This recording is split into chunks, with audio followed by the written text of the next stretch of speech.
அல்லேலூயா. ஆண்டவரும் உலக இரட்சகருமான இயேசு கிறிஸ்துவின் ஈடு இணையில்லாத பரிசுத்த நாமத்தில் உங்களை நான் வாழ்த்துகிறேன், வரவேற்கிறேன். இந்த வாழ்வழிக்கும் புதுவழி ஊழியத்தின் மூலமாக இந்த நாளிலும் இந்த திருப்பேரவை கூட்டத்தை தேவன் நமக்கு ஆசீர்வாதமாக்கி இந்த நாளிலும் அவருடைய வார்த்தைகளால் நம்மை அலங்கரிக்க இந்த அற்புதமான நேரத்தை அவருடைய கரங்களிலே கொடுப்போம். காலங்கள் அவருடைய கரத்தில் அல்லவோ இருக்கிறது. அதினதின் காலத்தில் நேர்த்தியாய் வடிவமைக்கிறவருடைய கரங்களிலே நாம் கொடுப்போம். இந்த நாள் அற்புதமாக நாம் நினைப்பதற்கும் எண்ணுவதற்கும் மிகவும் அதிகமாக கடவுள் பெரிய காரியங்களை நமக்கு செய்ய வல்லவராக இருக்கிறார். இதுவரை செய்த தேவன் எபனேசராய் இருந்தவர் இம்மானுவேலராக உலகத்தின் முடிவு வரையும் சகல நாட்களும் நம்ம கூடவே இருக்கிறார் என்ற உணர்வோடு கூட நாம் அவரை நோக்கி பார்ப்போம்.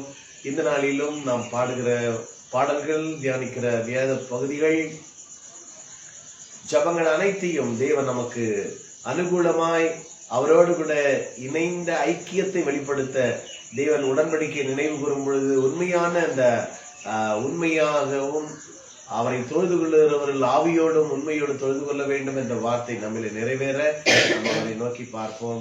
ஒரு நன்றியுள்ள இருதயத்தை தேவனுக்கு முன்பாக சமர்ப்பணம் செய்வோம். நன்றி சொல்லி தேவனுடைய கரங்களிலே இந்த நாள் இந்த கூட்டத்தை நாம் அர்ப்பணிப்போம். ஜெபிக்கலாம். ஜெபிப்போம். ஸ்தோத்திரம் அப்பா. கிருபை நிறைந்த நல்ல ஆண்டவரே, அப்பா நீர் கொடுத்த அருமையான காலை வேளைக்காக ஸ்தோத்திரிக்கிறோம், துதிக்கிறோம் ஆண்டவரே. கர்த்தாவே, இந்த வருடம் பிறந்து ஆண்டவரே 12ஆம் தேதியை காணும்படியாக தேவன் கொடுத்த கிருபைகளுக்காக நன்றி செலுத்துகிறோம். கர்த்தாவே, இந்த வேளையிலுடைய வார்த்தைகளை தியானிக்கும்படியா நாங்கள் வந்திருக்கிறோம். தேவ ஆவியானவர் நீர் சகலத்தையும் நன்மைக்கு ஏதுவாய் எங்களை நடத்தி கொண்டிருக்கிற தயவிற்காக உங்களுக்கு நன்றி செலுத்துகிறோம் அப்பா. அப்பா, எங்களை இந்த பூமி உலகத்திலே ஆண்டவரே அனுபவிக்கவும் ஆண்டவரே ஆசீர்வாதங்களை சுதந்திரிக்கவும் எங்களை ஆண்டவரே உருவாக்கி இருக்கிறீர். நாங்கள் ஒவ்வொன்றையும் ஆண்டவரே சுதந்திரித்துக் கொள்ள, உடைய வார்த்தையை சுதந்திரித்துக் கொள்ள, உடைய சமாதானத்தை சுதந்திரித்துக் கொள்ள, உடைய மனமகிழ்ச்சியை நாங்கள் சுதந்திரித்துக் கொள்ள ஆவியானவர் நீர் எங்களை முழுதுமாய் நாங்கள் ஒப்புக் கொடுக்கிறோம். நீங்க நடத்துங்க. பார்த்து கொண்டிருக்கும் ஒவ்வொரு குடும்பங்களையும் தேவரீர் அபரிவிதமா நீர் ஆசீர்வதித்திருக்கிறீர். இன்னும் மேன்மேலும் நீர் ஆசீர்வதிப்பீராக. குறைகள் எல்லாவற்றையும் நிறைவாக்குவீராக. வார்த்தையால் எங்களை அலங்கரிப்பீராக. சகலத்தையும் ஆண்டவரே உங்களுடைய கரத்துல ஒப்புக் கொடுக்கிறோம். நடத்துங்க, நீங்க பேசுங்க, நாங்க கேட்கிறோம். இயேசுவின் நாமத்துல ஜெபிக்கிறோம் நல்ல பிதாவே. ஆமென். கர்த்தர் நல்லவர். எந்த தேவனால் எந்த இயேசுவால் நிச்சயம் நான் ஆசீர்வாதத்தை பெற்றுக்கொண்டேனே, உந்தன் வசனம் கை கொண்டேனே, உந்தன் நடத்துகிறேன். அவர் வசனம் அவர் நடக்கையிலே நான் செய்யும் பொழுது ஆசீர்வாதங்களை கேட்க வேண்டிய அவசியம் இல்லை, தானாய் வரும். எப்படி இரும்பு தன்னுடைய அந்த காந்தகத்தை இழுத்து கொள்ளுகிறதோ காந்தம், அப்ப அதுபோல ஆசீர்வாதங்கள் நம்மை வந்து சேரும் என்பதில் எந்த விதமான மாற்றம் இல்லை. ஆகவே இந்த பாடல்களை உணர்ந்து தேசத்தில் நாம் ஆசீர்வாதமாயிருப்பேன், என் வாழ்க்கையில ஆசீர்வாதமாயிருப்பேன், நான் என்றென்றைக்கும் ஆசீர்வாதமாகவே வாழ்கிறேன். பாடல். இயேசுவால் நிச்சயம் நான் ஆசீர்வாதம் பெற்றுக் கொண்டேனே, உந்தன் வசனம் கை கொண்டேனே, நான் உந்தன் வழிகளில் என்னை நடத்துகிறேன்.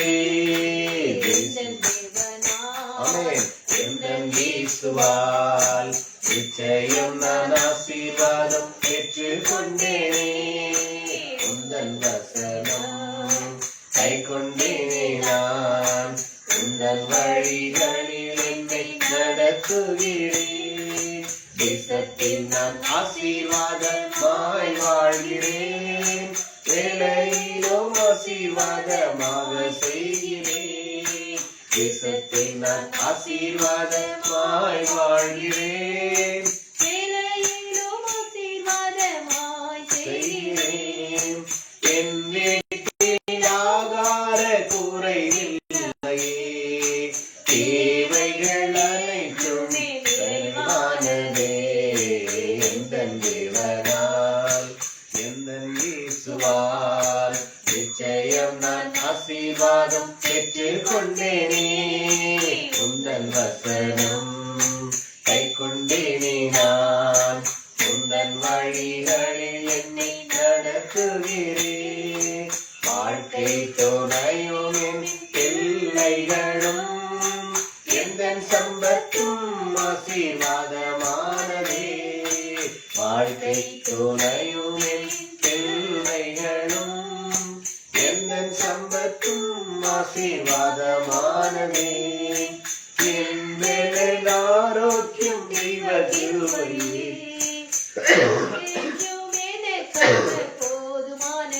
ஆமென்.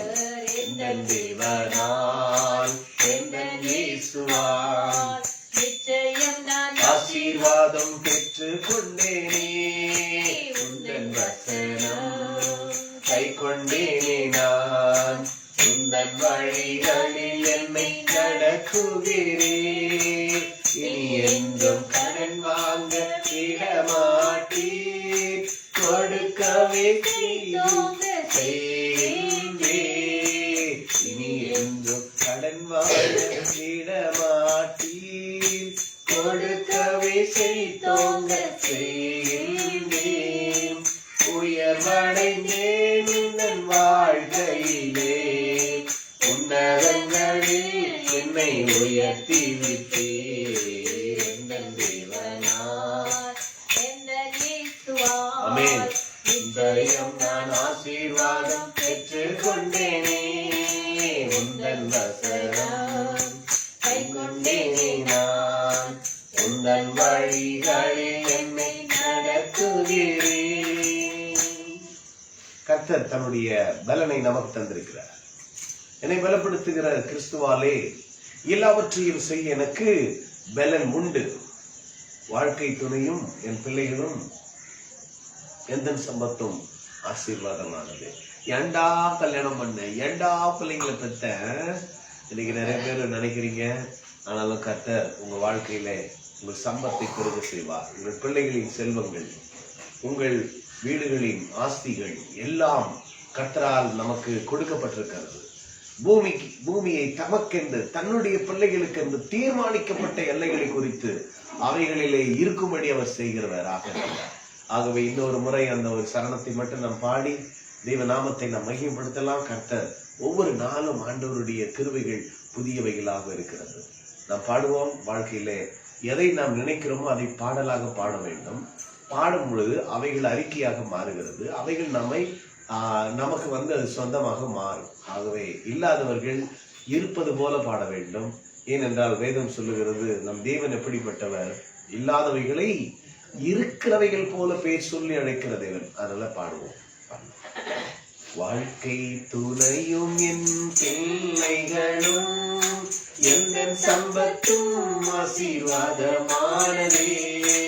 வாழ்க்கை துணையும் என் பிள்ளைகளும் எந்த சம்பத்தும் ஆசீர்வாதமானதே. என் ஆரோக்கியம் தெய்வ கிருபையே. என்றென்றும் எனக்கவர் போதுமானவர்.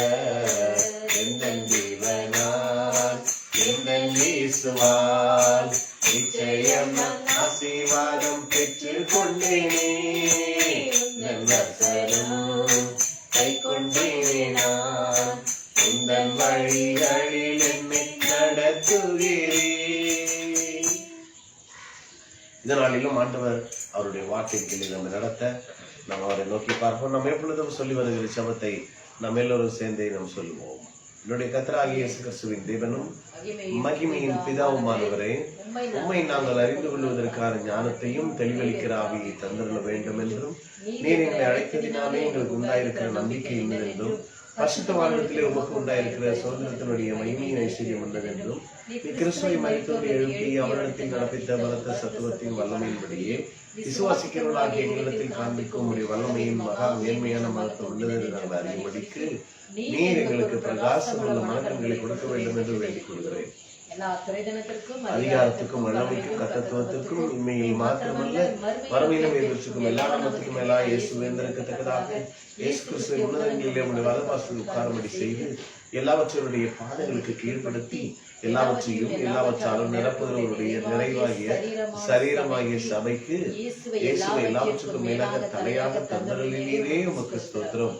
அக்கிரமங்களினாலும் பாவங்களினாலும் மரித்தவனாயிருந்த என்னை உயிர்ப்பித்து இப்பொழுது கிரியை செய்கிற ஆகாயத்து அதிகார பிரபுவாகிய ஆவிக்கேற்றபடி நடந்து கொண்டுள்ள எங்களை மாம்சமும் மனசும் விரும்புகளை செய்து சுபாவத்தினால் அல்லது இயற்கையாகவே மற்றவர்களைப் போல கோபாக்கினின் பிள்ளைகளாய் இருந்த எங்களை நீரோ இரக்கத்தில் ஐஸ்வர்யம் உள்ளவனாய் எங்களை அன்பு கூர்ந்து மிகுந்த அன்பினாலே அக்கிரமங்களை எல்லாம் மன்னித்து கிறிஸ்துவனுடைய அன்பின் அகலம் ஆழம் நீளம் உயரம் என்னதென்று உணர்ந்து அறிவு கெட்டாத அந்த அன்பை அறிந்து கொள்ள வல்லவர்களாகவும் பிதாவே உங்களுடைய சகல பரிபூர்ணத்தாலும் நிறையப்பட நீர் எங்களுக்கு அனுகிரகம் பண்ண வேண்டும் என்று வேண்டிக் கொள்கிறோம்.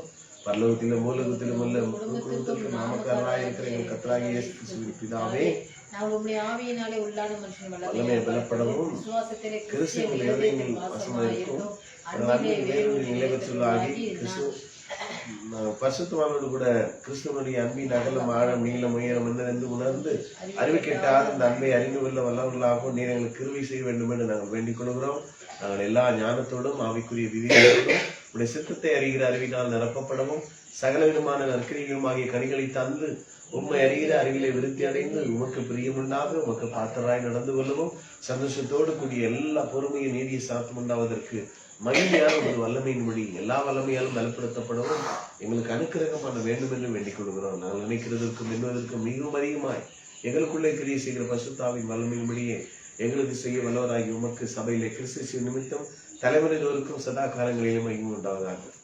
எல்லாவற்றையும் ஆண்டவரும் போதகரும் குருவும் இரட்சகருமாய் இருக்கிற இயேசு கிறிஸ்துவின் நாமத்தில் செபிக்கிறோம் நல்ல பிதாவே, ஆமென்.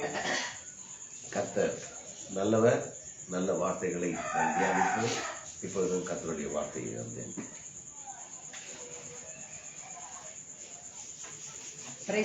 கர்த்தருடைய பரிசுத்த நாமத்துக்கு மகிமை உண்டாவதாக. உங்கள் அனைவரும் இயேசு கிறிஸ்துவின் நாமத்தினாலே உங்களை நாங்கள் வாழ்த்தி வரவேற்கிறோம். இந்த வருடம் பிறந்தவன அநேக தீர்மானத்திற்குள் நாம் நுழைந்திருக்கலாம். அநேக காரியங்கள் நம்ம வாழ்க்கையில நடக்குமா என்ற கேள்விக்குறியோடு நாம் எல்லாம் நமக்கு கிடைக்கும் நடக்கும் என்ற விசுவாசத்தோடு நாம் இந்த வருடத்தை நாம் தொடங்கி இருக்கிறோம். இந்த நாளில 12ஆம் தேதியை காணும்படியாக தேவன் கொடுத்த மகா பெரிய கிருபைகளுக்காக தேவனுக்கு நன்றி செலுத்துவோம். பார்த்து கொண்டு இருக்கும் ஒவ்வொருவர்களும் நீங்கள் ஆசீர்வதிக்கப்பட்டவர்கள். குறை என்பது நம் வாழ்க்கையில் இல்லாதபடி நிறைவானவர் நமக்குள்ளே இருக்கிறபடினால நிறைவை காணும்படியாக தேவன் நம்மை இந்த உலகத்திலே சிருஷ்டித்திருக்கிறார். ஆகையினாலே விசுவாசித்து நாம் செயல்படுவோம். இந்த நாளிலே தியானிக்கக்கூடிய வார்த்தைகள், இந்த உலகத்திலே பார்க்கிற ஒவ்வொன்றிற்கும் தேவன் ஜீவனை கொடுத்திருக்கிறார். நமக்கு மாத்திரமல்ல, எல்லா விதமான பொருள்கள் காணும் பொழுது நாம் அதற்கு ஜீவன் இருக்கிறது என்று நாம் காணும் பொழுது அதற்கு ஜீவன் உயிர் உள்ளதாய் இருக்கிறது. சிலது உயிர் அற்றதுமாயும் இருக்கும் இல்லைங்களா? அப்போ தேவன் அவ்விதமாக அவர் கொடுக்கும் ஒவ்வொன்றிற்கும் ஜீவனை அதுக்குள்ளே வைத்திருக்கிறார். அதை உற்று பார்க்கும் பொழுது எல்லாவற்றிலும் உயிர் இருக்கிறது, ஜீவன் இருக்கிறது. ஒரு மரம் நாம் பார்க்கும் பொழுது ஒரு மரக்கட்டை தான் அப்படின்னு சொல்லி நம்ம நினைக்கிறோம் இல்லையா? ஆனா அதுக்குள்ளேயே ஒரு ஜீவன் இருக்கிறது. மரக்கட்டைக்குள்ளும் ஒரு ஜீவனை தேவன் வைத்திருக்கிறார். மண் பார்க்கிறோம், மண்ணுக்குள்ளே ஒரு ஜீவன் இருக்கிறது. இப்ப நம்ம செடியை முளைக்க வைக்கிறோம், வெளியே எடுத்து போட்டுட்டோமா அது இறந்துடும். ஒரு மண்ணுன்னு போது அந்த மண்ணுக்குள்ள வைத்து ஒரு நீரை நம்ம தெளிக்கும் பொழுது, நீர் ஊற்றும் போது அதுக்குள்ளே ஒரு ஜீவன், ஒரு விதை முளைத்து அது பெரிய மரமாக மாறி அது விருட்சத்தை கொடுக்கக்கூடிய மரமாய் நம்ம அதை விருட்சம் கொடுக்கக்கூடிய, அது நிறைய கனிகளை கொடுக்கக்கூடிய மரங்களாய் நாம் பார்க்கிறோம். அப்போ எதையை நாம் பார்த்தாலும் அதற்குள்ளே தேவன் வைத்திருக்கிற ஒரு விசேஷம் ஜீவன் இருக்கிறது என்று பார்க்கிறோம். இந்த ஜீவனானது இந்த உலகத்தில் இருக்கிறது. இதற்கு மேற்பட்டானது தேவனுடைய ஜீவன், மேலானதாய் இருக்கிறது. அவர் கொடுத்த நமக்குள்ளே வைத்திருக்கிற ஜீவன், அவருடைய ஜீவனை நமக்குள்ளே வைத்திருக்கிறார். ஜீவ சுவாசமாய் தேவன் நமக்குள்ளே உலாவி கொண்டிருக்கிறார். இயேசு கிறிஸ்து இந்த ஜீவனை குறித்து பிரசங்கிக்கிற காரியங்களை நாம் அநேக இடத்திலே நாம் பார்க்கிறோம். வேதாகமத்தில யோவான் 4:8 பார்க்கிறோம். வாசித்து பாருங்கள். சமரியா நாட்டாளாகிய ஒரு ஸ்திரீ தண்ணீர் முள்ள வந்தால் இயேசு அவளை நோக்கி தாகத்துக்கு தாய் என்றார். அதே 4:13 இயேசு அவளுக்கு பிரதியுத்தரமாக, இந்த தண்ணீரை குடிக்கிறவனுக்கு மறுபடியும் தாகம் உண்டாகும் என்று சொல்லி 4:14 சொல்லுகிறார். ஸ்திரீயை பார்த்து, நான் கொடுக்கும் தண்ணீரை குடிக்கிறவனோ ஒரு காலம் தாகம் உண்டாகாது. நான் அவனுக்கு கொடுக்கும் தண்ணீர் அவனுக்குள்ளே நித்திய ஜீவகாலமாய் ஊறுகிற நீரூற்றாய் இருக்கும் என்று தேவன் சொல்லுகிறார். அப்போ நித்திய காலமாய் ஜீவ நீரூற்றாய் ஊறுகிற தண்ணீர் என்ன? அந்த ஸ்திரீ அவரை நோக்கி, ஆண்டவரே, எனக்கு தாகம் உண்டாகாமலும் நான் இங்கே மொண்டு கொள்ளாமல் வராமல் இருக்கும்படி அந்த தண்ணீரை எனக்கு தர வேண்டும் என்றார். இது ஒரு சம்பவமாக இருந்தாலும் இயேசு கிறிஸ்து அந்த ஸ்திரீயிடம் சொல்ல வருகிறார். என்ன சொல்ல வருகிறார்? நான் கொடுக்கும் தண்ணீர் தாகம் உண்டாகாது. நம்ம அந்த தண்ணியை குடிக்கிறோம், அது எவ்வளவு நேரத்துக்கு அது தாகம் நமக்கு தீர்க்கிறது? ஒவ்வொரு நாளும் நம்ம தண்ணியை குடிச்சுக்கிறோம் இல்லையா? அந்த தாகம் வரும்போது அந்த தண்ணியை குடிக்கிறோம், திருப்பி நம்ம தாகம் உண்டாகுது, திருப்பி வறட்சி ஆகுது, ஐயோ நாக்கு வறண்டு போகுது, கொஞ்சம் தூரம் நடந்தாலும் நாக்கு வறண்டு போகுது, டயர்டா ஆயிடுது, கொஞ்சம் தண்ணி குடிக்கிறோம். எதை சுற்றி பார்த்தாலும் தண்ணீர். நம்ம எங்கன்னா வெளியே போகும்போது கூட நம்ம கொஞ்சம் நல்ல இளநீர் குடிக்கணும் போல இருக்கும், கொஞ்சம் மோர் அடிச்சு அந்த தண்ணியை குடிப்போம். இப்படி அது தாகம் தீர்க்கக்கூடிய திருப்பி திருப்பி அது என்ன ஆகும்? அந்த தண்ணீர் தாகம் உண்டாகி கொண்டே இருக்கும். ஆனால் தேவன் கொடுக்கிற தண்ணீரானது, நான் கொடுக்கிற தண்ணீர் தாகம் உண்டாகாது. நான் அவளுக்குள் கொடுக்கிற தண்ணீர் நித்திய ஜீவகாலமாய் ஊறுகிற ஜீவ நீரூற்றா இருக்குமா? அப்போ அவர் கொடுக்கிற தண்ணீர் ஊறிக்கொண்டே இருக்கிற ஒரு நீர் ஊற்றை போல இருக்கும். அதை நம்ம எப்ப பார்த்தாலும் அதை குடித்து கொண்டே இருக்கலாம். நமக்கு தேவன் கொடுக்கிற அந்த ஜீவ தண்ணீரானது ஊறுகிற தண்ணீர், ஊற்று என்பது. அப்போ பாத்தீங்கன்னா கிணறுக்குள்ளே ஒரு கேணின்னு சொல்லுவோம் இல்லையா? இந்த ஒவ்வொரு ஊர்ல ஒவ்வொரு மாதிரி சொல்லுவாங்க, கிணறு கேணி அப்படின்னு சொல்லுவாங்க. அப்போ அந்த கேணியானது இந்த சுரக்கும் தண்ணீர் சுவையாக இருக்குமா? அந்த தண்ணீர் பாத்தீங்கன்னா சுரக்கிற தண்ணீர் இருக்கும். அது பாத்தீங்கன்னா நம்ம எடுக்கதான் வரும். அப்படியே தண்ணி எடுக்கும், இருக்கும், சுரக்கக்கூடிய. அப்போ தண்ணி வந்து கொஞ்சம் தான் இருக்கும். கொஞ்சம் பாத்தீங்கன்னா தண்ணீர் 80 அடி எடுத்தாலும் தண்ணீர் வராது. நான் இருந்த இடத்துல பாத்தீங்கன்னா 100 அடி கூட எடுத்தாங்க, ஆனா தண்ணி வரல. அதே பாத்தீங்கன்னா நான் இப்ப இருக்கிற இடத்துல பாத்தீங்கன்னா 20 அடி 30 அடினாலும் தண்ணி எடுக்கும்போது சுரக்க ஆரம்பித்து விடுகிறது. அப்போ இடத்துக்கு இடம் மாற்றங்கள் வந்து கொண்டே இருக்கிறது. அப்ப தேவன் உருவாக்கின நம்ம எந்த அளவுக்கு தேவனுடைய வார்த்தைகளை நாம் இன்னும் நான் உணர்ந்து, இன்னும் நான் நல்லா படித்து, இன்னும் நம்ம அதை எவ்வளவு நம்ம அதை சுவாசித்து விசுவாசித்து, இன்னும் தாகம் நமக்குள்ள இன்னும் அந்த ஜீவ தண்ணீரானது இன்னும் நம்ம வேணும் அப்படின்னும் போது தேவ ஆவியானவர் நம்ம செயல்படுத்துகிறவரா இருக்கிறார். அப்ப நம்ம அதை எடுத்துக்கொண்டே இருக்க அதை சுரந்து கொண்டே இருக்கும். யூஸ் பண்ணிக்கிட்டே இருக்கணும். யூஸ் பண்ணாதான் அது சுரந்து கொண்டே இருக்கும். நான் போதும்ப்பா, நான் இவ்வளவுதான் படிச்சேன், நான் வேதாகமத்தை படிச்சு முடிச்சுட்டேன், போதும், இதுக்கு மேல நான் படிக்கணும்னு அவசியம் கிடையாது, நான் எல்லாம் தெரிஞ்சுட்டேன் அப்படின்னும் போது நமக்குள்ளே அது சுரக்காது. அப்போ இன்னும் தாகம், தேடுதல், நம்ம எங்க எப்படி வார்த்தையை தேடணும், எப்படி நம்ம அதை கேட்கணும், 1000 வேலை நமக்குள்ள இருக்குது. இன்னைக்கு போனா ஐயோ இன்னைக்கு நான் சம்பாதிக்கணும், இன்னைக்கு ஞாயிற்றுக்கிழமை ஒரு நாள் தான்ப்பா எனக்கு, மீதி நேரம்லாம் நான் போயிட்டு தான் இருக்கிறேன், இந்த ஒரு நாள் நான் ஜாலியா இருக்கணும், நான் இதை எப்படியாவது நான் எப்படி இந்த நாளை நம்ம கடந்து போகலாம் அப்படின்னு சொல்லி இல்லாதபடி இந்த ஒரு நாள் ஆக நம்ம தேவனுடைய வார்த்தைக்காக உட்கார்ந்து நம்ம கேட்கிறோமா? இது நமக்குள்ள எவ்வளவு நமக்கு ஆணி வேரா போய் நிற்கிறது. இதை எடுத்து நம்ம அதை விசுவாசித்து நடக்கிறோமா? அந்த வார்த்தை எனக்குள்ளே செயல்படுதா? ஏதோ நான் கேட்டுட்டப்பா வந்து ஒரு நேரத்துக்காக 1 மணி நேரம் உங்க வார்த்தை கேட்டேன், எனக்கு சந்தோஷம் அப்படின்னு சொல்லி இல்லாதபடி இது எப்படி நம்ம நடத்துறோம், இந்த வார்த்தையை நம்ம எப்படி அதை கேட்டு அதன்படி செயல்படுறோம், நம்ம விசுவாசிக்கிறோம் அப்படின்னு நம்ம எப்ப நடைமுறையில கொண்டு வரோமோ அதுக்கப்புறம் தான் அது என்ன யூஸ் பண்ணும் போது நமக்கு இன்னும் ஆசீர்வாதங்கள் நம்ம வந்து கிட்டி சேரும். ஊற்றை போல் அது சுரந்து கொண்டே இருக்கும் ஆசீர்வாதங்கள். ஊற்று தன்மையே எடுத்துக்கிட்டே இருக்கணும். ஊற்றுனா அதை எடுத்துக்கிட்டே இருக்கணும். தேவனுக்குள் நம் வாழ்க்கை ஒப்பு கொடுக்கும் பொழுது பரிசுத்த ஆவியானவர் வருகிறார். தேவ ஆவியானவர் நமக்குள்ள இருந்து நம்மை செயல்படுத்துகிறவரா இருக்கிறார். அதுதான் தேவ ஆவி இல்லாதவன் அவருடையவன் அல்ல. அப்போ நமக்குள்ள தேவ ஆவி நமக்குள்ள இருக்கும்போது நாம் தேவனுடைய பிள்ளைகளா இருக்கிறோம், புத்திரரா இருக்கிறோம். நமக்குள்ளே ஊற்றாக இருக்கிறார். நாம் அதை புரிந்து கொள்ள வேண்டும். கண்மலையை பிளந்து வனாந்தரத்தை ஜனங்களின் தாகம் தீர்த்தவர். இந்த நாளில வார்த்தைகளை இருதயத்தின் கடினமான இருதயமா இருந்தாலும் வனாந்தரமான உடைய இருதயம் கடினமா இருக்கிறதா, அது பிளந்து நம்ம அவர் வார்த்தைக்காக நாம் அர்ப்பணிக்கும் போது தேவன் நம்மை நடத்த வல்லவரா இருக்கிறார். சொல்லுவாங்கல்ல, நீனா ஒண்ணுமே புரியலையா, நான் பேசுறது ஏதாவது புரியுதா, சரியான மண்ணா இருக்கிற, இப்படியெல்லாம் ஒப்பிட்டு திட்டுவாங்க பிள்ளைங்களை, சரியான மரக்கட்டை போல இருக்கிறிய அப்படின்னா. நம்ம ஆனா தேவன் நமக்குள்ள வைத்திருக்கிற அந்த ஜீவனானது நமக்குள்ள அது எல்லாவற்றையும் உள்வாங்கக்கூடியதா இருக்கிறது. தேவ ஆவியானவரோடு ஒரு ஐக்கியத்தை, ஒரு ஃபெலோஷிப், அவரோடு இருக்கும் பொழுது, ஆராதிக்கும் போது, அவரை துதிக்கும் பொழுது, அவரோடு பிரசனத்தில் அந்த பிரசனம் நமக்குள்ளே இருக்கணுமா, இருக்கும்பொழுது நம்மை விட்டு கொடுக்கும் பொழுது என்னாகோ அவர் நமக்குள்ளே பரிசுத்த ஆவியானவர் நம்ம நிரப்புகிறதை நாம் உணர முடியும். உணர்வு காற்றை பார்க்கிறோமா? பார்க்க முடியல. ஆனா நமக்குள்ள பட்டு போகும்பொழுது, ஒரு ஃபேன் போடும்பொழுது நமக்குள்ள ஒரு உணர்வு வருகிறது இல்லையா? அது போல ஒரு உணர்வு பரிசுத்தாவியானவர் நமக்குள்ள நிரம்புகிறதை நாம் உணர முடியும். உணர்வு ஜெபம் எப்பொழுதும் எல்லாம் நம்ம ஜெபிக்கிறோமோ, சொல்லுவாங்க 1 மணி நேரம் நான் ஜெபிச்சிட்டேன் அப்படின்னு. அந்த பிரசனம் நமக்குள்ள இருந்து கொண்டே இருக்கணுமா. ஒரு பயணிக்கும் போது எங்கேயாவது போறோம்னா ஒரு பாட்டு பாடிட்டே போகலாம். நமக்குள்ளே அந்த ஆவியானவருடைய அந்த வழிநடத்துதல் நமக்குள்ளே இருக்கும். எவ்வளோ காரியங்களை நம்ம சுற்றி திரிக்கிறோம். ஒரு திருமண காரியம்னா காலையில எழுந்து அங்கே ஒரு 8 மணிக்கெல்லாம் மேரேஜ் அப்படின்னு சொன்னா நம்ம 6 மணிக்கே அங்கே போய் உட்காந்துடுறோம். ஏன்னா நம்ம போய் அந்த திருமணத்தை பார்க்க வேண்டும் அப்படின்னு சொல்லி போறோம்.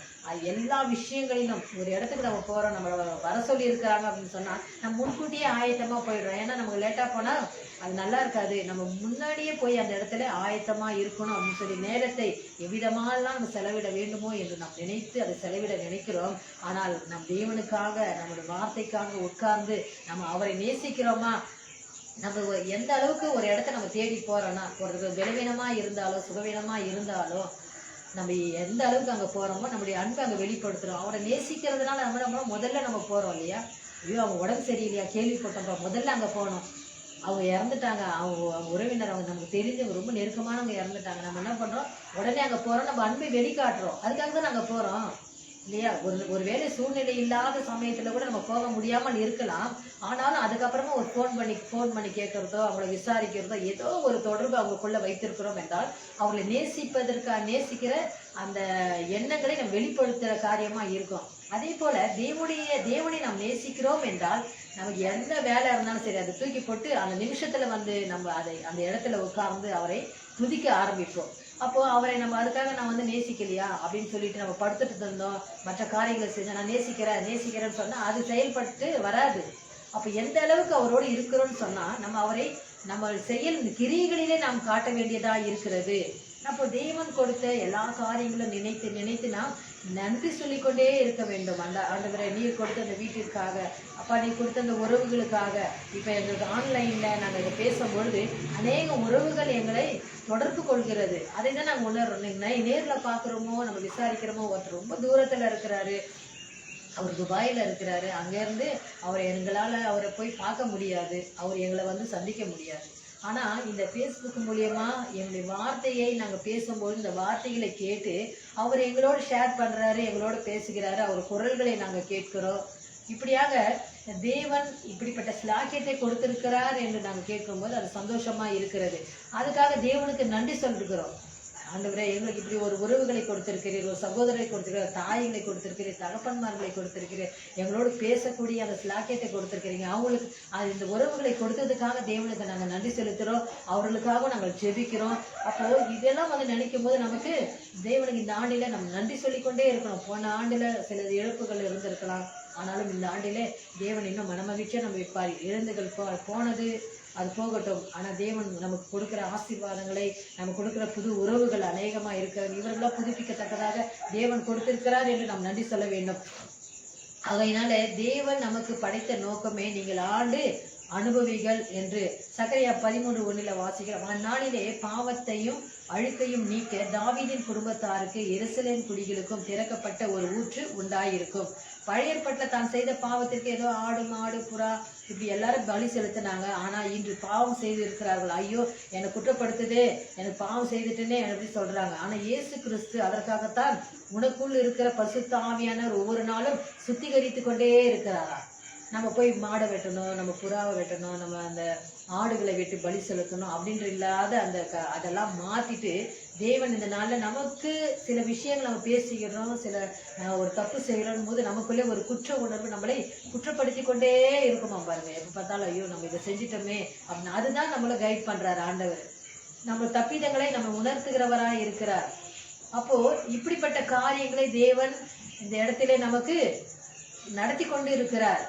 இந்த வார்த்தைகள், இந்த ஊற்று நதி என்று இல்லை, ஊற்று என்றால் அது ஓடிக்கொண்டே இருக்கும். நதி என்றால் அது கரை புரண்டு ஓடக்கூடியது. ஊற்று என்பது சுரந்து கொண்டே இருக்கும். பரிசுத்த ஆவியானவர் நம்மை சுத்திகரித்து கொண்டே இருக்கிறாராம். தினமும் காலையில் எழுந்து அவரை துதிக்கும் பொழுது, எப்பொழுதும் நம்ம அவரை தியானிக்கும் பொழுது, அவரை நினைத்து கொண்டே இருக்கும் பொழுது அவர் நமக்குள்ளே நம்மை வழி நடத்துகிறவரா இருக்கிறார். ஒரு குட்டையை போல, குட்டைனா ஒரு இடத்துலயே இருக்கும் பாத்தீங்களா, அந்த குட்டையாக குளமாக இருக்கும். அப்படி இருக்கக்கூடாது. அது என்ன ஆகும், அங்கேயே என்ன ஆகும், அந்த தண்ணி தேங்கி நிற்கும் பொழுது அந்த இடத்துல கொசுக்கள் நிரம்பி அது என்ன ஆகுது, நிறைய அந்த பலவீனப்படுத்தக்கூடிய அந்த கொசு வந்து கடிச்சதா சொல்றாங்க, உங்களுக்கு என்ன ஜுரமா, அப்போ கொசு கடிச்சிருக்கும், இது மூலியமா தான் பரவுது அப்படின்னு சொல்லி.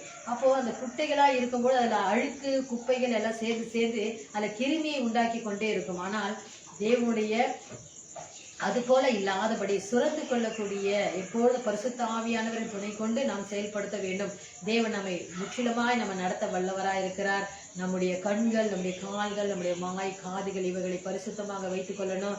அது மாத்திரமல்ல, நல்ல விஷயங்களை எப்பொழுதும் கேட்டு நம்ம அந்த வார்த்தைகளை கொண்டு அனல் மூட்டி கொண்டே இருக்கணுமா. இப்ப நம்ம பேசுறோம், அந்த வார்த்தைகளை நம்ம தியானிக்க வேண்டும். ஒவ்வொரு நாளும் இதை எழுந்து பிரகாசித்து கொண்டே இருக்குமா, நல்ல ஒளியை போல. ஆகையினால நீங்கள் புதைத்து வைக்காதபடி தேவனுடைய வார்த்தைகளை ஒவ்வொரு நாளும் அதை மற்றவர்களுக்கு சொல்லுங்க, இதை ஷேர் பண்ணுங்க. நீங்க கேட்கறங்க, அடுத்தவங்களுக்கு நீங்க இதை வந்து சொல்லலாம் இல்லையா, பகிர்ந்து கொள்ளலாம் அந்த வார்த்தைகளை.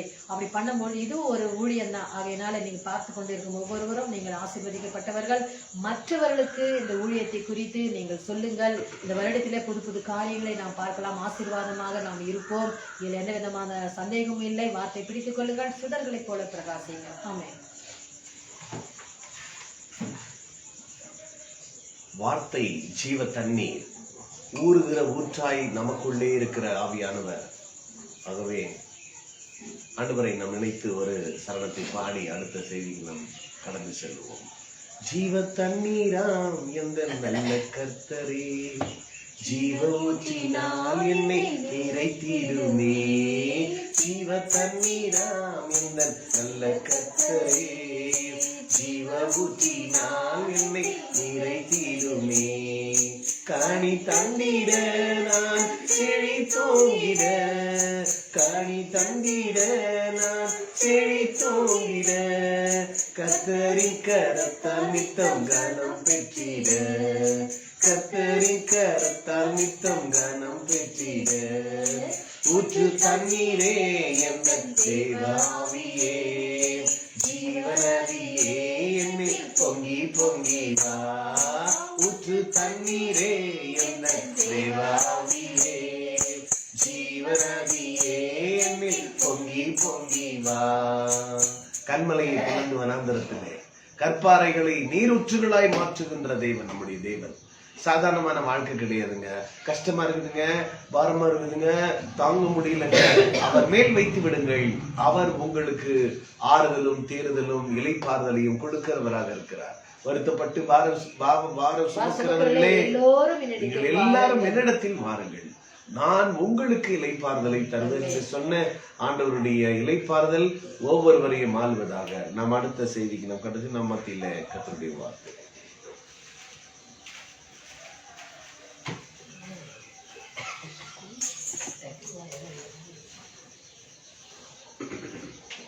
நேற்றுமென்று மாறாத தேவனுடைய கிருபையினாலும் அவருடைய சமாதான இரக்கத்தினாலும் உங்கள் அனைவரையும் இந்த ஞாயிற்றுக்கிழமையிலே வாழ்த்தி நான் அன்போடு வரவேற்கிறேன். தேவன் ஒவ்வொரு நாளும் அவருடைய வார்த்தையினாலும் நம்மை அலங்கரித்துக் கொண்டிருக்கிறார். சமாதானத்தினாலும் நம்முடைய மனதை நிறைவாய் நடத்துகிறவராய் இருக்கிறார். சங்கீதத்திலே 97ஆம் சங்கீதத்தில் கூறப்பட்டிருக்கிற 4 வசனங்களை நாம் பார்க்க போகிறோம். அது ஒவ்வொன்றும் உண்மையான சத்தியங்களாக நம்முடைய வாழ்க்கையில் இருக்கிறது என்பதை நாம் புரிந்து கொள்ள போகிறோம்.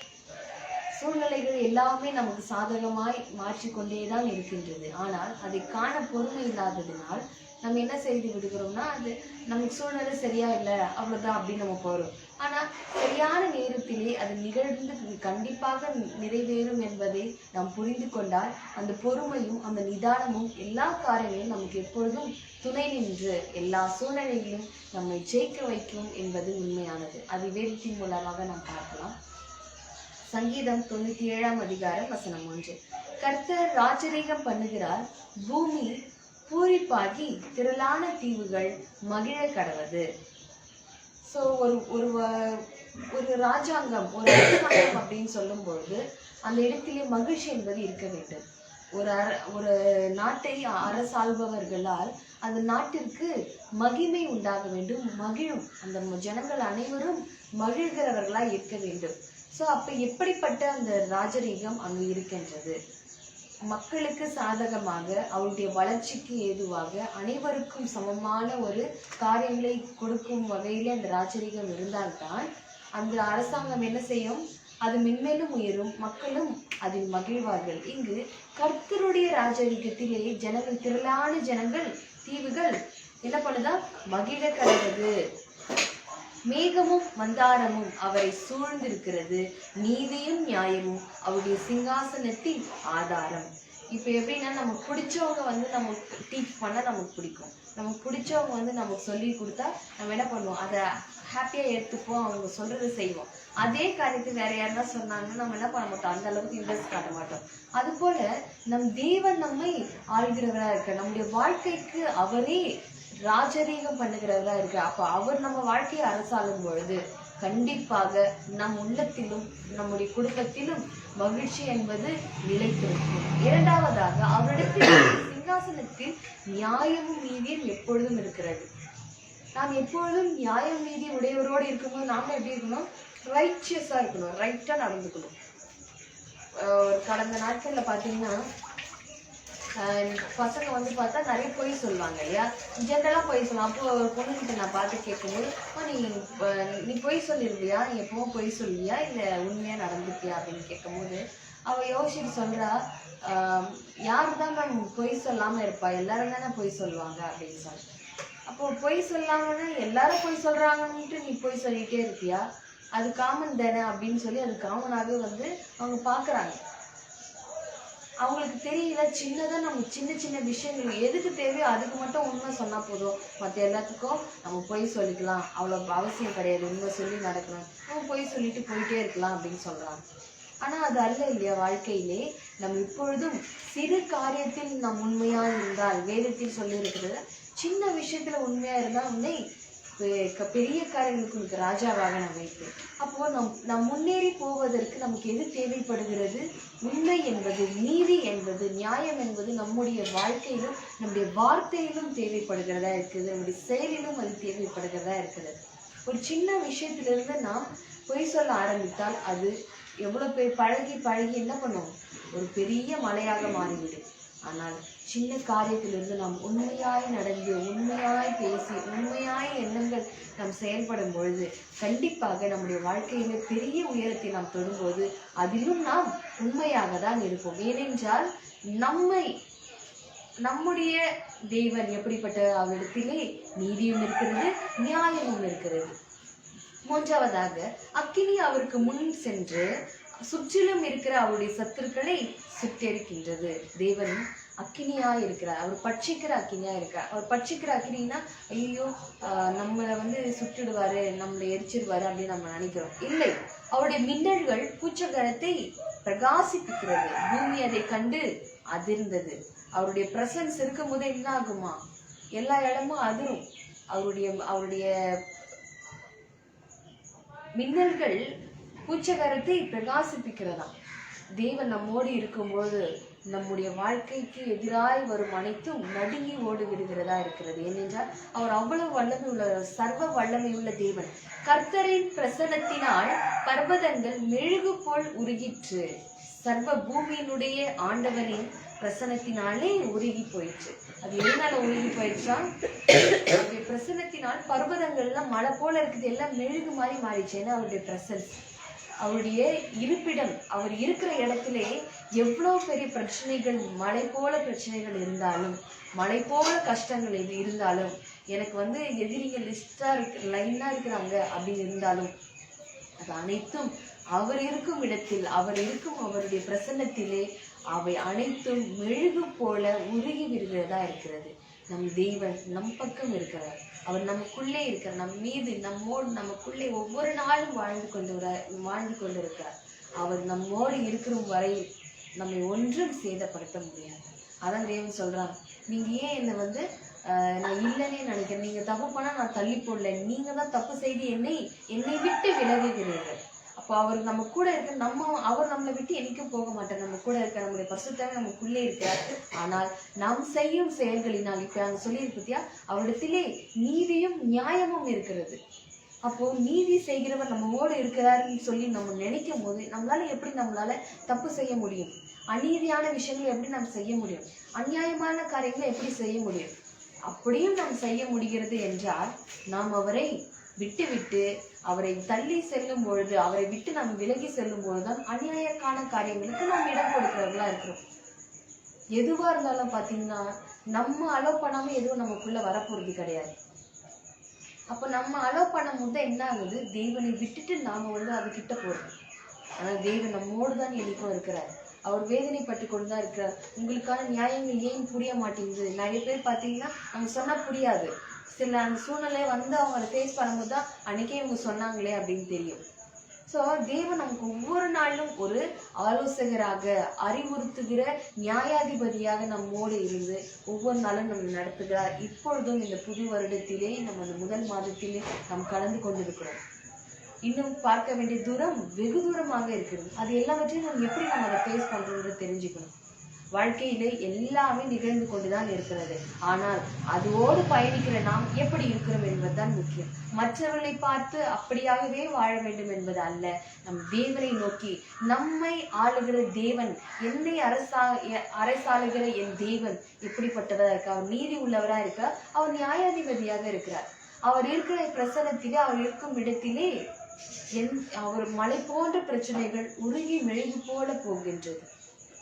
நம் வாழ்க்கையிலும் எவ்வளவு காரியங்கள் நம்ம சூழ்ந்திருந்தாலும் அதை நீங்கள் நோக்கி பார்க்க வேண்டாம். ஏனென்றால் அது அனைத்தும் மலை போன்ற பிரச்சனைகள் அனைத்தும் மெழுகு போல உருகி போய்கொண்டே இருக்கு. அது அவருடைய வேலை, அவர் பார்த்துக்கிறாரு. நம்முடைய வேலை அவரை நம்பி இருக்கிறது மட்டும்தான். அவரை நம்பி நம்முடைய வாழ்க்கையில என்ன நீங்க செய்யணும்னு நினைக்கிறீங்களோ அதெல்லாம் ஹாப்பியா செஞ்சுட்டே போங்க. உங்களுக்குன்னு சப்போர்ட் பண்ற ஒருத்தர் உங்களோடு இருக்கிறார். அவர் உங்களை உண்டாக்கினவர். அவர் உங்களோடு ஒவ்வொரு நாளும் வாழ்ந்து கொண்டிருக்கிறார். அவரை மட்டும் நாம் நம்பி செல்வோம். மற்ற அனைத்தும் அவரால் நமக்கு சாதகமாக, நண்பர்களாக, உறவுகளாக, நமக்கு ஆலோசகர்களாக, சந்தோஷமாக, சமாதானமாக நமக்கு தேவன் அவர் கொடுத்துட்டே இருப்பார். நம்ம யாரையும் தேடி போக தேவையில்லை. அனைவரும் நம்மை தேடி வந்து கொண்டு இருக்கிறாங்க. எப்படி வருகின்றாலே திரும்பவும் கடலுக்குள்ளே செல்லுது. அது போல் நமக்குரியவர்கள் நம்மை சார்ந்து நம்மோடு இணைந்து கொள்ள தேவன் நமக்கான உறவுகளையும் அன்பானவர்களையும் கொடுத்து கொண்டேதான் இருக்கிறார். நாம் எனக்கு இல்லையே என்று தேடி போவதில்லை. இருக்கிறதை கொண்டு நாம் வாழும் பொழுது அனைத்தும் தேவன் நமக்கு கொடுக்கிறவரா இருக்கிறார். எனவே அவரை பிடித்து கொள்ளுங்கள்.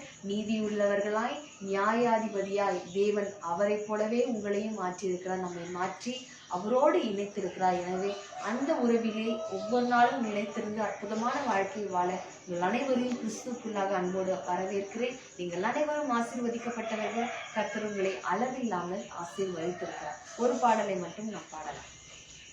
ஒவ்வொரு நாளும் நமக்கு நிறைய நன்மைகள் செய்து கொண்டே இருக்கிறார்கள். அவர் நாம் துதித்து பாட கடமைப்பட்டிருக்கிறோம். இந்த வாய் நமக்கு எதுக்கு இருக்கு? திட்டுறதுக்கு மட்டும் இருக்கா? பேசுறதுக்கு மட்டும் இருக்கா? அதுக்கு மட்டும் இல்லை, நம்ம பாடுறதுக்கும் இருக்கு. எனவே நம்முடைய வாழ்க்கையில் மழை போன்ற பிரச்சனைகளிலிருந்து விடுதலையாக்கி மெழுகு போல அதை அனைத்தையும் உருகி போக செய்த தேவனை நம் விடுதலை கொடுத்தவர், விடுதலையின் நாயகன். நீங்கள் இதுவரைக்கும் பிரச்சனை இருந்தால் சரி, இன்றோடு நீங்கள் விடுதலை ஆக்கப்பட்டிருக்கிறீர்கள். விடுதலை நாயகன் வெற்றியை தந்தார். அவர் எங்கே இருக்கிறார்? நம்ம கூடவே இருக்கிறார். எனக்கு எப்போதும் சந்தோஷம் என்று நாம் பாடலாம். விடுதலை நாயகன் வெற்றியை தருகிறார், எனக்குள்ளே இருக்கிறார் என்றும் ஆனந்தம். நான் பாடி பாடி மகிழ்வேன், தினமாடி ஆடி துதிப்பேன். நான் பாடி பாடி மகிழ்வேன், தினமாடி ஆடி துதிப்பேன். எங்கும் ஓடி ஓடி சொல்லுவேன், இங்கும் ஓடி ஓடி சொல்லுவேன். என் இயேசு ஜீவிக்கிறார், என் இயேசு ஜீவிக்கிறார். விடுதலை நாயகன் வெற்றியை தருகிறார், எனக்குள்ளே இருக்கிறார் என்றும் ஆனந்தம். அவர் தேடி ஓடி வந்தார், என்னை தேற்றி அணைத்து கொண்டார். அவர் தேடி ஓடி வந்தார்,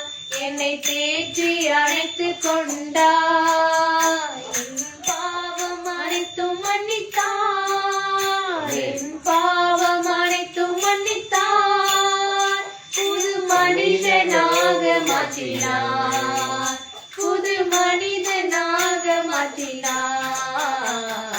விடுதலை நாயகன் வெற்றியை தருகிறார், எனக்குள்ளே இருக்கிறார், என்ன ஆனந்தம்.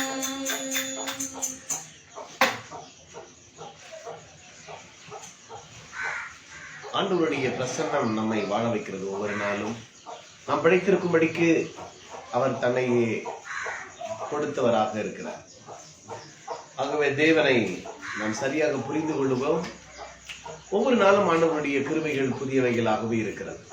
இந்த நாளிலும் ஜீவ தண்ணீர் நம்மீது புரண்டு ஓடும் பொழுது எதிரான போராட்டங்கள் ஒன்றுமே நம்ம எதுவும் செய்ய முடியாது. ஏனென்றால் பெரிய ஒரு ஆறு போய் கொண்டிருக்குது, அதுல போய் கொஞ்சோண்டு தண்ணி ஊத்தினா எப்படி இருக்கும்? அது மாதிரிதான் என் தேவனுக்கு முன்பாக இந்த உலகத்தின் காரியங்கள் ஒன்றுமே ஈடாகாது. ஏன்னா அந்த அளவு தேவன் நம்மை அளவில்லாமல் புரளுகிற ஆசீர்வாதங்கள் நம்மை தொடரும். இந்த ஆண்டு தேவன் இந்த வெளிப்பாடுகள் மூலமாக இந்த நாளிலே நம்மை நடத்துவாராக. இனி வருகிற காலங்கள் புரண்டு வருகிற ஆசீர்வாதங்கள். ஆசீர்வாதங்கள்ல நிறைய டைப் இருக்குது. அண்ணன் சொல்றாரு, வலது பக்கத்துல என்ன பண்ணு, வலது பக்கத்துல வலையை போடுங்க. என்னங்க வலது பக்கத்துல போட்டாங்களா? வலது பக்கம் கிடையாதுங்க. அவர் சொன்ன வார்த்தைக்கு யார் ஒருவர் கீழ்ப்படுகிறார்களோ அவர்களுக்கு என்ன ஆசீர்வாதம் தெரியுமா? வலைகளை சொன்னாரு, வலையதான் போட்டான். ஒரு வழியை இழுக்க முடியல, செய்கை கட்டுறான், வாங்க உதவி செய்யுங்க, தாங்க முடியல ஆசீர்வாதம். இழுக்க முடியாத நீங்கள் இழுக்க முடியாத ஆசீர்வாதம் உங்களை வந்து சேரும் என்பதில் எந்த விதமான மாற்றம் இல்லை. என்ன ஆசீர்வாதம்? இழுக்க முடியாத ஆசீர்வாதம். அது மட்டுமல்ல, ஆபிரகாமுக்கு தேவன் என்ன சொன்னார்? கடற்கரை மணல் என்ன முடியுமாப்பா? வானத்து நட்சத்திரங்களை என்ன முடியுமாப்பா? என்ன முடியும்னா என்ன ஆண்டவரே, ஒரு பேர் சொல்ல ஒண்ணு இல்ல, சொத்துன்னு சொல்றதுக்கு ஒரு அடி நிலம் கூட இல்ல அப்படின்னு இருந்த மனிதனை தேவன் அழைத்து ஆசீர்வதித்து பெருக செய்து வானத்து நட்சத்திரங்களை போல கடற்கரை மணலை போல எண்ணிக்கையில் அடங்காத ஆசீர்வாதங்கள் உங்களை வந்து சேரும். ஆபிரகாம் ஆசீர்வாதம் கிறிஸ்து இயேசுவின் மூலமாக நம் ஒவ்வொருவருக்கும் சுதந்திரமாக மாறுகிறது. அன்புக்குரியவர்களே, ஆசீர்வாதங்கள் பல ஆசீர்வாதங்கள். பழைய பாட்டுல சகோதரன் ஆசீர்வதிக்கும் போது லாபான் சொல்ற, சகோதரியே நீ கோடா கோடியாய் பெருகுமையாக. ஒரு பெருகுதா? கோடி பெருகுங்க உங்க வாழ்க்கையில. என்னங்க சொல்றீங்க? ஜோசியம் சொல்ற மாதிரி சொல்றீங்களா? இல்லைங்க, வார்த்தை சொல்லுகிறது. தேவன் ஆசீர்வதித்ததை மனிதன் திருப்ப முடியாது. யாரும் விரோதமா நிக்கவே முடியாது. கர்த்தர் தம்மை நினைத்திருக்கிறார், அவர் நம்மை ஆசீர்வதித்திருக்கிறார். அவர் நினைச்சாரு, அவர் ஆசீர்வதிச்சாருங்க. எல்லா ஆசீர்வாதம் எல்லாருக்கும் உண்டு. யாரெல்லாம் அதை விசுவாசிக்கிறீங்களோ அவங்க வாழ்க்கையில அது உதிக்க ஆரம்பிக்கும், அது தோன்ற ஆரம்பிக்கும். பெற்றுக்கொண்டோம் என்று யார் விசுவாசிக்கிறார்களோ அவர்கள் வாழ்க்கையிலே அவைகள் உருவாக ஆரம்பிக்கிறது. வேற ஆசீர்வாதம் வேதத்திலே பல மடங்கு ஆசீர்வாதங்கள் கொட்டி கிடக்கிறது. கணக்கில் அடங்காத, எண்ணிக்கை முடியாத, ஈர்க்க முடியாத, கற்பனைக்கு எட்ட முடியாத ஆசீர்வாதங்களை தேவன் நமக்கு வைத்திருக்கிறார். ஆகவே எண்ணி முடியாத காரியங்கள் நான் நினைப்பதற்கும் எண்ணுவதற்கும் மிகவும் அதிகமாய் அவர் ஆசீர்வதித்திருக்கிறார். ஆகவே உன்னதங்களிலே சகல விதமான ஆசீர்வாதங்களினாலும் தேவன் நம்மை ஆசீர்வதித்திருக்கிறார். இந்த உணர்வோடு கூட நாம் உடன்படிக்கை நாம் நினைவு கூறுவோம். ஒரு பாடலை பாடும் பொழுது எங்களோடு கூட ஐக்கியத்திலே கலந்து கொள்ள விரும்புகிறவர்கள் நீங்கள் கலந்து கொள்ளலாம். கர்த்தரின் பந்தியில் சகோதரா, கர்த்தரின் பந்தியில் வா, கர்த்தரின் பந்தியில் வா. கர்த்தரன்பாய் சொந்த இரத்தத்தை சிந்தின காரணத்தை மன பூரணமாய் எண்ணி கர்த்தரின் பந்தியில் வா. சகோதரா, கர்த்தரின் பந்தியில் வா,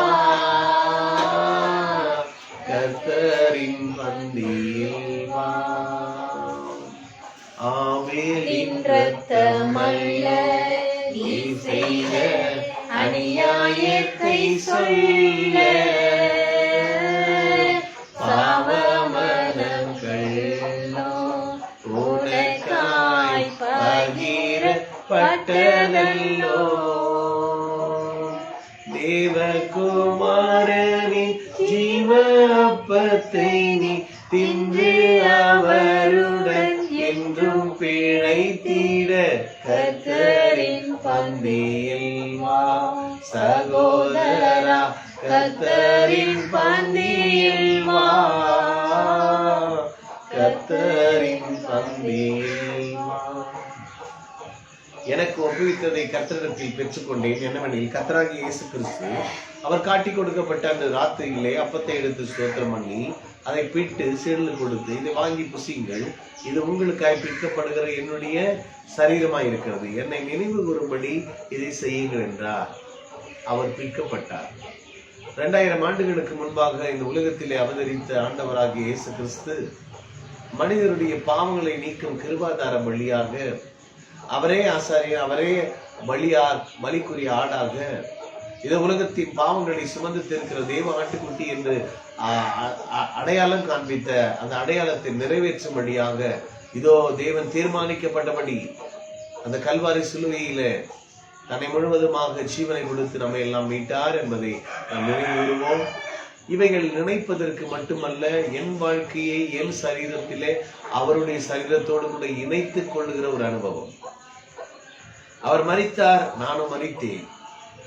அவர் உயிர்த்தார், நானும் உயிர்த்தேன் என்கிற உணர்வோடு கூட இந்த அப்பத்தை நாம் புசிக்க வேண்டும். ஏனென்றால் அவருடைய மரணத்தை நாம் தெரிவிக்கிறோம். அவருடைய மரணம் நமக்கு ஞானஸ்தானம் என்ற அடக்கத்தை நமக்கு குறிக்கிறது. அந்த இஸ்ரவேலர்கள் எப்படி அந்த செங்கடலை கடந்து வரும் பொழுது அவர்கள் மீட்டார்களோ, அதுபோல நாமும் இந்த கடந்து வந்து ஆண்டவரை நினைக்கிற நினைவிலே இன்றைக்கு வாழ தேவன் வைத்திருக்கிறார். இதை எடுத்துக்கொள்ளுகிற ஒரே தகுதி அவரை ஏற்றுக்கொள்ளுகிற ஒன்றுதான். ஆகவே அவரை விசுவாசிக்கிற எவர்களுக்குள்ளும் தேவன் பிள்ளை அப்பா என்கிற உறவிலே நாம் இயங்குகிறோம். இதை நாம் நினைக்கும் பொழுது உடன்படிக்கையை நினைவு கூறுகிறோம். அவருடைய சரீரத்திலே எபேசியர் 5:30 படி அவருடைய எலும்புக்கும் சதைக்கும் உரியவர்களாக இருக்கிறோம். ஆகவே இதை எண்ணினவர்களாக ஸ்தோத்திரம் பண்ணி புசிக்கலாம். எவ்வளவு நேரம் தான் கையில் வச்சுக்கிறது, சீக்கிரமா முடிச்சா டக்குன்னு வாயில போடலாம் இல்லையா? அப்படி இல்லை, நாம் ஆண்டவரை எண்ணி பார்த்து ஆண்டவரை நினைக்கிற நினைவிலே நாம் வாழ்வோம். எல்லாரும் ஸ்தோத்திரம் பண்ணி எழுந்து ஆண்டவரை நினைக்கிறோம். ஆண்டவராகிய இயேசு கிறிஸ்துவனுடைய சரீரம் உங்கள் ஆவி ஆத்மா சரீரங்களை நித்திய ஜீவனுக்கு எல்லாம் சந்தோஷமா புசிங்க.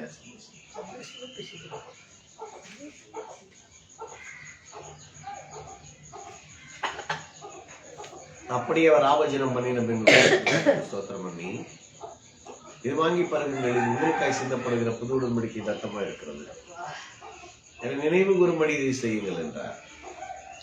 அவருடைய மரணத்தை நாம் தெரிவிக்கிறோம், அவர் வருகையை நாம் நினைவு கூறுகிறோம். வரும்பொழுது அவரோடு கூட ஆகாயத்தில் எடுத்துக்கொள்ளப்பட்டு நித்திய காலமாக வாழும்படிக்காக உடன்படிக்கையை அவர் செய்திருக்கிறார். பரிசுத்த ஆவியினால் முத்திரிக்கப்பட்டவர்கள் என்ற உணர்வோடு கூட நாம் இதை குடிக்கலாம். ஆண்டவராகிய இயேசு கிறிஸ்துவுடைய ரத்தம் உங்கள் ஆவி ஆத்மா சரீரங்களை நித்திய ஜீவனுக்கு இது காத்துக்கொள்ளும். எல்லாரும் ஒரு நிமிடம் யோசித்து சிந்தித்து இதை நாம் பானம் பண்ண வேண்டும். ஸ்தோத்திரம் பண்ணுங்க, ஆசீர்வதிங்க, குடிங்க.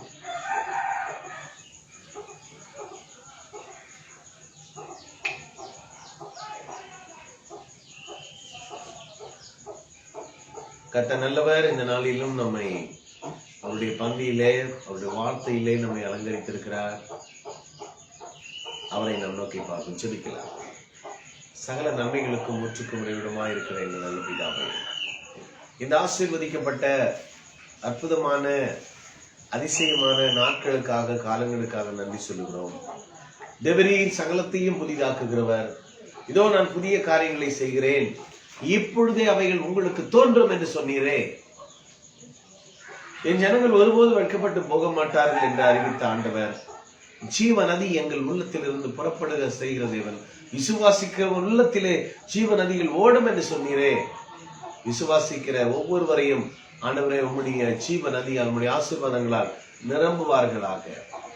ஆண்டவரே செழுமையும் கொழுப்பும் ஆண்டவரே பசுமையுமான முஷ்டியுமாக இருப்பார்களாக என்ற இயேசுவின் நாமத்தில் நான் வாழ்த்துகிறேன்.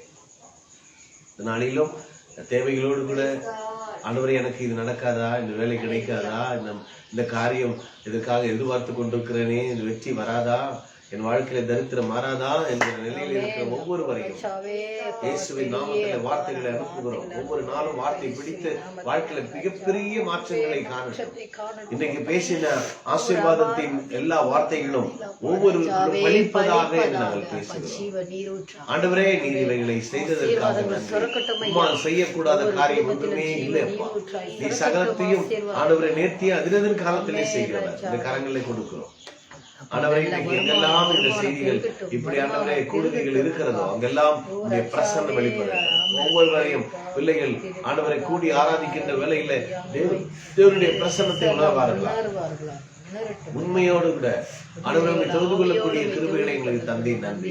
எந்தவித எதிர்பார்ப்போடு கூட எந்தவித லாப நோக்கோடு இல்லாமல் என் தேவனை நாங்கள் அதை எங்கள் மேல் விழுந்த கடமை என்று சொல்லி இவைகளை செய்ய என் தேவனை செய்திருக்கிற கிருபைகளுக்காக நன்றி. தொடர்ந்து ஒவ்வொரு வாரமும் உடைய கிருபை எங்களை ஆளுகை செய்யட்டும். இந்த இன்னும் இருக்கிற 50 வாரங்களிலே உங்களுடைய பிரசன்னம் உடைய நாமம் மாத்திரமே மையப்படுத்துவதாய் மாற்றுங்க. வீணான அலுவல் காரியங்களோ தூங்கிக் கொண்டு வாழ்க்கையை கடக்கிறவர்களாகவோ ஆண்டவரை எங்கள் வாழ்க்கையில சோம்பேறிகளாகவோ ஆண்டவரை உண்மை விட்டு தூரமாய் வாழ்கிற வாழ்க்கை இல்லாமல் ஒவ்வொரு வாரமும் ஒவ்வொரு நாட்களும் உம்மோடு கூட நெருங்கி வாழ்கிற பிரசன்னத்தை வெளிப்படுத்துகிற உண்மை வெளிப்படுத்துகிற ஆண்டவரை கிருபைகள் பெருகட்டும். தொடர்ந்து இந்த நாளுக்குரிய கிருபைகளை எங்களை அலங்கரித்திருக்கிறீங்க. நன்றி நன்றி நன்றி. இயேசு கிறிஸ்துவின் நாமத்தில் ஜெபித்தோம். எங்கள் ஜெபங்களை கேட்டீர் நல்ல பிதாவே. ஆமென். நம்முடைய கர்த்தராக இருக்கிற இயேசு கிறிஸ்துவனுடைய கிருபையும் பிதாவாகிய தேவனுடைய அன்பும் பரிசுத்த ஆவியாருடைய ஐக்கியம் இன்னும் சதா காலங்களிலும் நம் அனைவருக்குள்ளும் பெருகுவதாக. நம்ம எல்லாரும் ஆண்டவரை ஸ்தோத்திரிப்போம். என் ஆத்துமாவே கர்த்தரை ஸ்தோத்திரி, என் உள்ளமே பரிசுத்த நாமத்தை ஸ்தோத்திரி, என் ஆத்துமாவே கர்த்தரை ஸ்தோத்திரி, அவர் செய்த சகல உபகாரங்களையும் மறவாதே. ஆமென். துதி கன மகிமை உமக்கே, ஓ எல்லாமுமே, ஓ எல்லாமுமே, துதி கன மகிமை உமக்கே, ஓ நீரே ராஜாவே. அல்லேலூயா. ஸ்தோத்ரம் ஸ்தோத்ரம் ஸ்தோத்ரம் மிக ஸ்தோத்ரம் ஸ்தோத்ரம் ஸ்தோத்ரம் ஓ நீரே ராஜாவே. அல்லேலூயா. துதி கன மகிமை உமக்கே, ஓ எல்லாமுமே, ஓ எல்லாமுமே, துதி கன மகிமை உமக்கே, ஓ நீரே ராஜாவே. ஆமென். கர்த்தர் நல்லவர். ஒவ்வொருவரும் இந்த நாளுக்குரிய கிருபைகளால் ஆசீர்வாதங்களால் நிரம்புவீர்களாக. எல்லாம் சந்தோஷமா இருங்க. வார்த்தையில நீங்க பேசுங்க, அநேகருக்கு அறிவிங்க. நாளை கர்த்தர் நமக்கு சந்தோஷமா மாற்றி கொடுத்திருக்கிறார்.